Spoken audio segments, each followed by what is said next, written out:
Hello， 歡迎翻到嚟 Man 哥遊記嘅 YouTube Channel。今集分享 Before Travel 澳門 5G 電話卡嘅測試報告啦。咁呢張電話卡就可以玩到 CTM 嘅 5G 網，都係由 MH Telecom 第一次測試 CTM 嘅 5G。咁依家就同大家去望望到底係有幾快啦。第一步介紹 Before Travel 嘅中國澳門數據卡，咁呢張卡喺大陸就用緊中國移動 5G 網嚟提供漫遊數據服務，咁當去到澳門啦，就用緊澳門電信 CTM 嘅 5G 網，咁今次啦就同大家測試 CTM。目前 Before Travel 嘅中國澳門數據卡一共提供6款選擇嘅，咁日數方面啦就涵蓋咗2日至到365日啦，咁所以大家視乎翻你嘅需要去選擇翻合適嘅日數，咁而數據用量啦少至2 G， 多至就有15 G 嘅。當中5款日卡當超出數據用量之後，就會跟翻 384K 嘅限速無限上網啦，咁都可以打翻個靚底。咁但係年卡就係唔會跟任何無限上網，就用完即停。咁所以買之前啦都要考慮翻清楚啦。另外同之前介紹 Before Travel 日本數據卡一樣啦，咁今次張卡啦都係純漫遊數據卡，咁所以都係唔提供任何電話號碼，都唔提供漫遊通話同埋短信服務嘅。咁但係呢張卡就無需實名啊，即開即用，都唔需要入到 APN 嘅。咁去最尾啦，咁每日定義就去到香港時間夜晚11點59分。然後分享今次澳門嘅測速背景啦，咁就開咗 Before Travel 嘅中國澳門2日卡啦，就透過 iPhone 12一共做咗13次測試嘅，咁而測試嘅方式咧一樣都係用翻 speedtest.net 啦。順便分享埋 CTM 嘅 5G 頻段啦，咁目前一共用緊5個頻段嚟提供服務嘅，咁呢頻段啦一般香港行貨機都可以用到，今次 N79 啦就通常係 iPhone 先用到嘅。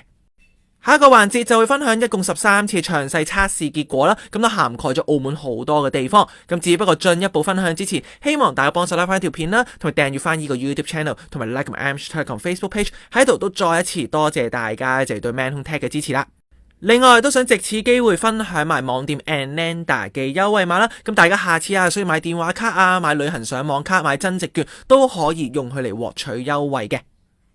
言歸正傳，依家先同大家睇澳門半島啦，同埋港珠澳口岸嘅測速結果。咁今次最好嘅下載速度就係港珠澳口岸啦，就錄得137 Mbps， 而上載就32.3 Mbps。咁而最好嘅上載速度啦，就係關前正街，即係尾二嗰行啦。咁大家下次去開大三巴啦，都可以過去行個圈嘅。咁下載速度108 Mbps 啦，而上載就50.9 Mbps 啦。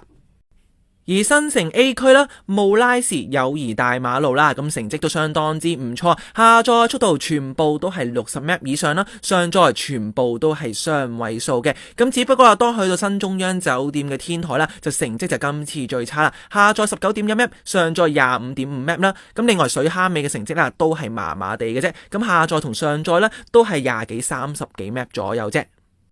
上邊介紹一個免費嘅觀景台啦，可以360度睇晒澳門舊區嘅風景。咁就新中央酒店嘅天台啦，咁今次翻新咗啦，重開翻噶啦。咁入到去撳 lift 上到最頂嗰層呢，就可以睇到免費嘅觀景台。咁個景觀呢都非常之靚，咁所以大家下次去開大三巴新馬路嗰頭，都不妨可以過去參觀下啦。然後就嚟到氹仔啦，玩得氹仔呢邊又點少得輕軌站啊？咁今次就測試咗2個輕軌站，第一個就輕軌蓮花站啊，咁通常就用佢嚟接駁去倫敦人啊、巴黎人啊、新濠天地嘅，咁下載速度81.9，上載41.97啦，咁都叫做不過不失嘅水平嘅。咁而下一個就輕軌運動場站啊，咁成績就同剛才都係差唔多嘅啫。咁好啦，下一個就基馬拉斯大馬路空中走廊，咁就推介大家可以去行下嘅。咁就輕軌運動場站啦，一出嚟嗰條長天橋啦就係嘅，咁非常之長啦，咁都貫穿咗氹仔好多嘅民居嘅，咁但係啦，唔知點解個成績就真係差啲啦，咁下載23.5，上載就35啦，咁下一個室內位置啦，咁我認為速度相當之唔錯，就六面酒家，咁都係間非常之傳統啦，非常之出名嘅，咁就係飲嗰個叫做豬肺湯啦吓，咁下載啦43.4，咁上載就42.7嘅，咁最尾其實成績俾大家參考翻啦，咁只不過倫敦人啦就第一行測試我覺得有啲失望嘅，即係室內嘅位置啦，就應該入面啲天線啊、基站會做得好好，咁但係下載速度啦都係唔超過100 Mbps 啦。做得旅遊 channel 又點能夠只低測速數字咁鬼枯燥乏味啊？今次啦就想同大家介紹翻，其實倫敦人係新開咗一間安德魯咖啡廳嘅，咁就唔一定啦要搭咁遠車去到路環嗰邊啦，咁但係收費咧就貴少少嘅，咁正常葡撻11蚊啦，咁就收到13蚊，咁但係入面環境就更加寬敞啦，同埋裏面嘅裝修啊擺設就更加靚嘅，咁食物質素啦都 OK，咁以倫敦人呢種嘅地方嚟講咧，去消費嘅非常之平，非常之合理，咁使到啦都誠意推介大家下次去。可以坐到咧就食個 tea 傾下偈啦。吹完水就係時候翻嚟睇啲數據統計啦。咁先講平均速度，咁今次平均下載速度 61.77M， 平均上載 32.87M， 而平均時延啦 36.31M 啦。咁嘅速度嚟講啦，已經係能夠招呼晒唔同嘅基本旅遊需要噶啦。至於最高速度，今次攞到嘅最高下載速度 137M， 而最高上載速度 50.9M， 而最低速度啦，咁今次最低嘅下載 19.1M 啦，最低上載速度 4.84M 嘅，咁由此可見呢張卡差極慢極啦，咁起碼個最低下載都有雙位數啦，咁而最低上載啦都係 1M 以上，都未去到0點幾嘅水平，咁所以認為個成績啦係合格同埋收貨，咁而且都係夠用噶啦。跟住用其他嘅角度去探討呢張卡嘅表現啦，咁一共啦就做咗13次測試啦，全部下載都係雙位數嘅，咁另外啦當中2次係錄得100M 以上嘅下載速度啦，同埋有9次係快過42M 嘅，咁所以都見到啦用得 5G 網絡啦係有一定嘅實力保證嘅。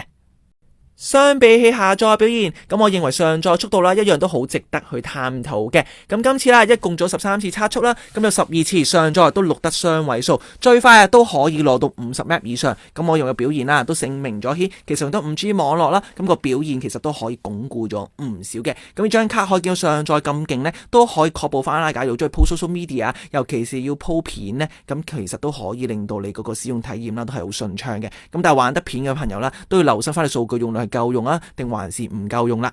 好啦，剛才再同大家分享晒呢張 Before Travel 電話卡去到澳門啊玩 CTM 5G 網絡嘅實質表現係點啦？咁大家見到啦，咁其實個水準啦都係唔錯嘅。咁咧證明一樣嘢 ，CTM 網絡啦，無論 5G 定還是 4G 啦，咁其實個質素啊，佢個水準咧都係 very good 嘅。咁一嚟啊，接收非常之好啦，即係今次全程啦都係未試過斷線啦，未試過撈空氣，都未試過跌 3G 嘅。咁因為都係佢嘅強項啦。咁另外個整體速度都算係快，而且係順啦、穩啦，即係唔會話有啲時間好快，有啲時間好慢。咁剛才啲測試大家見到由朝做到晚，去咗唔同地方，有澳門，有氹仔，又有室內，又有室外啦。咁其實都可以好 consistent 咁樣提供到一個好穩定而快嘅速度嘅。但係咧有個位唔能夠唔提啊，咁心水清嘅朋友就會發現啦，呢張 Before Travel 嘅電話卡啦，雖然就係用緊澳門 CTM 嘅 5G 網嚟提供漫遊數據服務，咁但係實際測出嘅數字啦，就竟然同上一次鴨寮街係差唔多嘅。咁但係鴨寮街啦就用緊 CTM 4G 網絡嚟提供服務，咁好典型嘅 5G 對 4G 嘅例子啊。咁例如大家就會見到啦，平均嘅下載啊，平均嘅上載啊，竟然係差唔多嘅。咁另外啦，咁其實上一次鴨寮街嘅最高下載同埋最高上載咧都係快過今次 Before Travel 最高下載同埋最高上載少少嘅，咁因為都幾有趣啦，就放翻大家嘅 reference 啦。嚟到最後，唔知道大家點樣睇今次測試嘅 Before Travel 中國澳門電話卡呢？咁如果你曾經用過啦，咁都好歡迎下面留言，就同大家分享翻你嘅用後感啦。咁大家有咩問題，有咩意見，有咩建議啦，咁都好歡迎喺下面留言，就同我哋去分享翻啦。咁喺度啦，非常之多謝大家收睇。咁最尾希望大家幫手睇翻條片啦，訂閱翻呢個 Man 哥遊記，再加埋 Man Home Tech 嘅 YouTube Channel 同埋 Like 埋 MH Tech 嘅 Facebook Page。咁呢一個 channel 啦，咁就係 Man Home Tech 嘅子頻道。咁入面啦都分享咗好多唔同嘅漫遊數據卡啦。咁除咗澳門之外啦，咁之前都分享過有日本啦、其他可能嚟泰國啊等等嘅，咁所以都好歡迎大家翻去參考翻啦。